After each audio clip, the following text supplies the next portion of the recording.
आज हम ब्रह्मा कुमारी के एक आध्यात्मिक पाठ पर नजर डाल रहे हैं जो शिक्षा को एक बिल्कुल नए नजरिए से देखता है।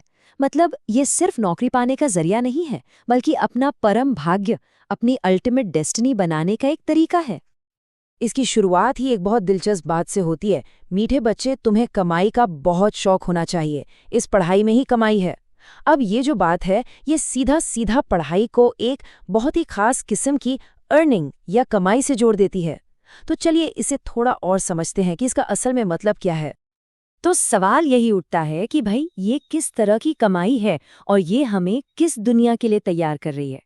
मतलब यहाँ एक बिल्कुल अलग तरह की शिक्षा की बात हो रही है, एक बिल्कुल ही अलग हकीकत के लिए। देखिए, इस पूरी फिलॉसफी की जो बुनियाद है वो एक बुनियादी चुनाव पर टिकी है, अस्थायी और शाश्वत के बीच का चुनाव। इसमें दो अलग अलग दुनियाओं और उनके लिए बनी दो अलग अलग शिक्षाओं की बात होती है। चलिए देखते हैं कि ये कैसे खुलता है। यहाँ पे ना दो रास्तों का साफ साफ बंटवारा दिखाया गया है। एक तरफ तो है दुनियावी शिक्षा, जिसका मकसद है करियर बनाना, डॉक्टर, वकील, इंजीनियर बनना, जो इसी एक जन्म के लिए है। वहीं दूसरी तरफ है आध्यात्मिक शिक्षा। इसका मकसद बिल्कुल अलग है, एक रज़ाई हासिल करना, जो एक दो नहीं पूरे 21 जन्मों तक चलेगी। तो ये फर्क है, एक छोटी मोटी सैलरी और एक शाश्वत विरासत का।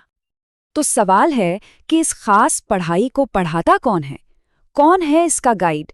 दुनिया के टीचर्स से अलग ये टेक्स्ट एक ऐसे सुप्रीम गाइड की बात करता है जो एक नहीं बल्कि कई भूमिकाएं एक साथ निभाता है। ये गाइड, जिन्हें शिव बाबा कहा गया है, वो एक ही समय में 3 रोल में हैं। पहले तो वो पिता हैं जो हमें शाश्वत विरासत देते हैं, फिर वो टीचर हैं जो हमें नई दुनिया का ज्ञान देते हैं, और आखिर में वो सद्गुरु हैं जो मुक्ति दिलाकर आत्माओं को वापस घर ले जाते हैं। और यही सबसे बड़ा फर्क है, जैसा कि इस बात से साफ होता है। कोई लौकिक गुरु नहीं कहेंगे कि मैं तुमको साथ ले जाऊंगा। मतलब दुनिया का कोई गुरु ज्ञान दे सकता है, लेकिन ये सुप्रीम गाइड खुद साथ ले जाने का वादा करते हैं। वो दुखों से आज़ाद करके एक गाइड बनकर वापस घर ले जाने वाले हैं। तो ठीक है, अब ये पढ़ाई असल में है क्या? इसे करते कैसे हैं? तो इसका तरीका एक अंदरूनी अभ्यास है, एक प्रैक्टिस है जो अपने असली पहचान को समझने और उसे याद करने पर टिकी है। इसमें सबसे पहला और सबसे जरूरी कदम है अपनी पहचान को बदलना। मतलब खुद को ये शरीर न समझकर खुद को एक आत्मा समझना, एक शाश्वत अभौतिक शक्ति जो कि हमारा असली स्वरूप है। और इस आत्मा को महसूस करने के लिए एक बहुत खूबसूरत तस्वीर दी गई है। भ्रुकुटी के बीच चमकता है अजब सितारा, यानी माथे के बीच में चमकता हुआ एक छोटा सा रोशन सितारा। चेतना का यही बिंदु, यही पॉइंट ऑफ लाइट हमारा असली स्वरूप है। तो देखिए, पूरी प्रैक्टिस का सार ये है।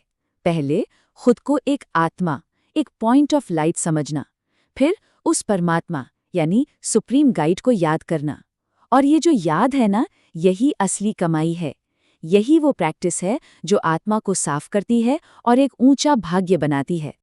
तो चलिए अब बात करते हैं इस पढ़ाई के फाइनल रिजल्ट की, इसके अंतिम परिणाम की, कि जो इस पढ़ाई को अच्छी तरह से करते हैं उन्हें इनाम में क्या मिलता है। तो यहाँ वादा एक बहुत ही खास और पक्के इनाम का है। आने वाले सतयुग में, यानी जिसे धरती का स्वर्ग कहा गया है, उसमें पूरे 21 जन्मों तक की राजाई का वर्षा। और दिलचस्प बात यह है कि इस विरासत को एक स्कॉलरशिप कहा गया है। मतलब ये सीधी सीधी मेहनत को इनाम से जोड़ता है। ये बताता है कि सबसे ऊंची राजाई का पद उन्हीं स्टूडेंट्स को मिलता है जो इस आध्यात्मिक पढ़ाई में अव्वल आते हैं, ऑनर्स के साथ पास होते हैं। तो आखिर में ये पूरा पाठ हमें एक बहुत गहरे सवाल के साथ छोड़ जाता है। क्या हो अगर भाग्य कोई ऐसी चीज ना हो जो हमें ढूंढनी है, बल्कि एक ऐसी चीज हो जिसके लिए हम पढ़ाई कर सकते हैं। ये सोच भाग्य को किस्मत या संयोग की बात से हटाकर एक ऐसे नतीजे में बदल देती है जिसे मेहनत और ध्यान से की गई पढ़ाई के जरिए खुद बनाया जा सकता है।